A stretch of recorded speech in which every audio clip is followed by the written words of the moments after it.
Darian, and I'm just here to talk about my journey thus far. Just give you a little bit of insight on some of the things that I've had to go through to get to this point where I'm at now.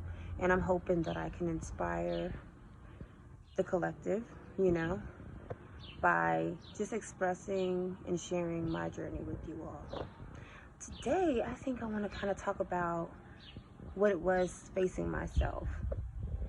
Um, Wow. When I tell you facing yourself is no easy thing, it's no easy thing, Because, we get caught up in perfection and what everybody expects from us. And, it's like, I think I felt so rejected in my life by so many different people. I wanted acceptance, you know. I wasn't pretty enough. I didn't have the straightest teeth. I didn't have the longest hair. I didn't have the social standing that the next person had. Or my family didn't have as much money as the next person's family. And it got to the point where I just had to create a facade. I created an image, a person that I felt like would be accepted, So I got into makeup heavily. I got into eyelashes and weave and all these things to enhance my beauty and trying to find ways to start businesses that I felt like would get me the most respect. I've always been a talented individual, and just trying to hone in my talent and figure out which direction I wanted to go. For me, that was a challenge. I finally settled into doing hair, and I started doing hair at a very young age, and it was something that I loved and I enjoyed doing. It was something I was good at, quick on my feet. I'm extremely artistic, so I just look at everything as art. I'm a creator. I'm a creative creator. I can pretty much anything that I decide to do, I can do that with ease. So when the opportunity arose for me to go in and start something on my own, I just kind of dove into the hair world and to beauty. And inside, I was ugly. I was depressed. I dealt with anxiety.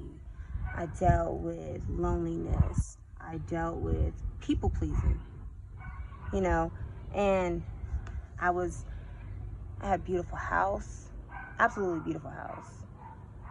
Found a good relationship. It was in a good relationship. And I had my children, I had my business. I thought I was the stuff, you know. I had a really amazing clientele. I thought I was a stuff. I thought I had created the person that I needed to be accepted in this world. And in doing so, I was losing bits and pieces of myself. Slowly but surely, Lynn was fading away. And I remember getting to the point where I dabbled with recreational drugs. I definitely had a drinking problem. I mean, there was a lot of excessive drinking I had going on. I just wasn't happy. I wasn't fulfilled. And no matter how long I kept trying to paint this really pretty picture of myself for the world to see, I was literally withering inside. And I remember one day just looking in the mirror and I'm just like, who are you? I couldn't even recognize myself. I had lost so much weight. I was so stressed out. I was overworked. I was unable to parent the way I should have been parenting my children. It was just I was lost. And I just looked for all these other things to fulfill this void that I still have. And when I started to wake up, it was a traumatic wake up for me. It wasn't an easy wake up. Like I almost died, and it was like, Lynn, either you live, change your life, or you die. You have a choice in this moment what you want to do with your life. And I remember just feeling such a serious force, like pulling me, tug of war, death, life, death, life, death, life. And I chose to live. And in doing so, I had to change the people that I surrounded myself with. I had to change my eating habits.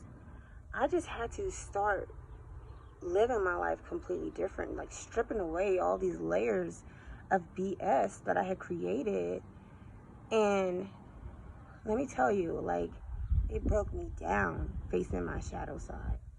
Facing my shadows was, it almost took me out. You know, I had struggled with mental health a lot younger than I feel. Well, actually, nowadays, I feel like kids, they definitely deal with it younger.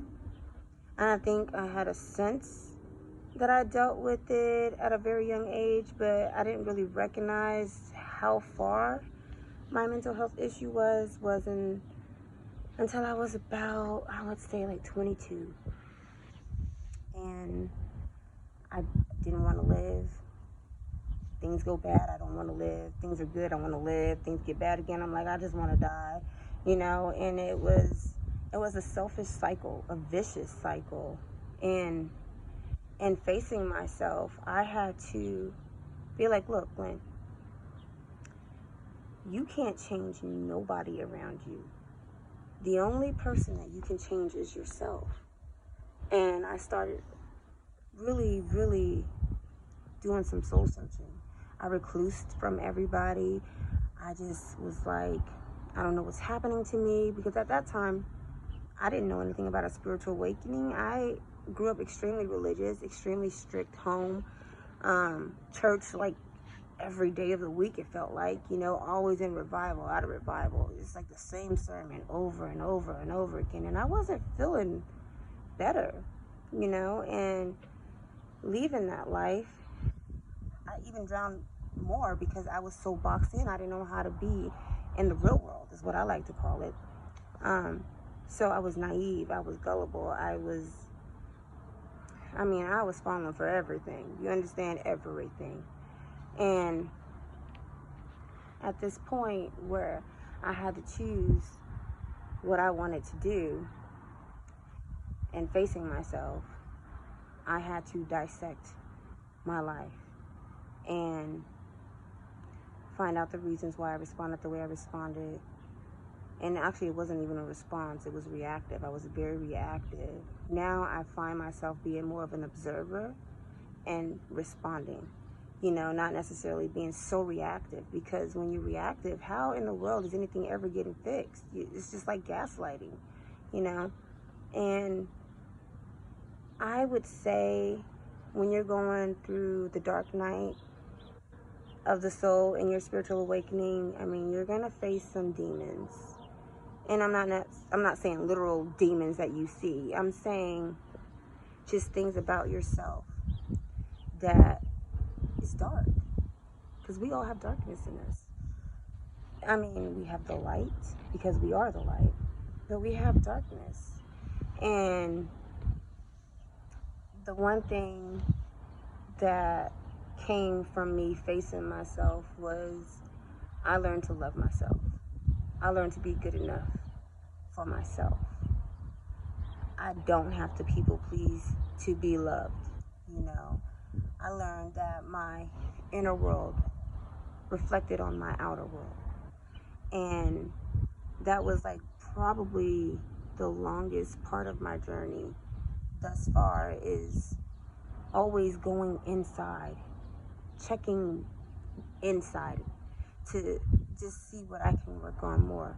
Like, why did I respond the way I respond? Why do I put so much on somebody else to make me happy? You know, and I think that is the biggest lesson that you learn, is that self-love is so important. You know, getting up every morning, saying your morning affirmations. And I remember I just had to will life back into me, speak life into me. And I remember as a child saying, like, if God can create the world with his words, just how powerful are words, you know? And then that's when I started thinking about, like, My words are going to create my reality. My thoughts create my reality. I am the author of my story. Every day I get to write a page in my book. You know, I don't want it to be all bad. I want there to be some change. I want there to be another chapter that is positivity. You know, I have children. You know, I have to think about them, you know? And I say that really helped me so much become the person that I am thus far, and I'm still growing. I have so much to learn and so much more growth ahead of me, and I'm so excited about it. Sharing this with you all is not the easiest thing for me to do because it's not a strength of mine to just be verbal and vocal with people. I always say I'm the talent. Just, if you need me to do something, I'll do it. But speaking to people, that's like, it gives me anxiety. But I feel confident and strong enough now to definitely share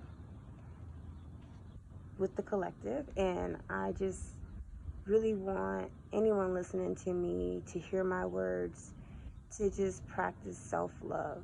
You know, look in that mirror every single morning and say, you are worthy. You are the light. You are love. You are a queen. You are a king. You are a goddess. We all have something good that we can say about ourselves. You know, I feel like the easiest thing to do is the wrong thing. So changing that mindset, waking up every day and saying, you know what, I'm going to do the hardest thing today. I'm going to say something nice when somebody says something mean to me. You know, I'm going to smile when somebody frowns at me. You know, I'm going to be the light. And I think once I started figuring that out for myself, it made my journey a lot easier.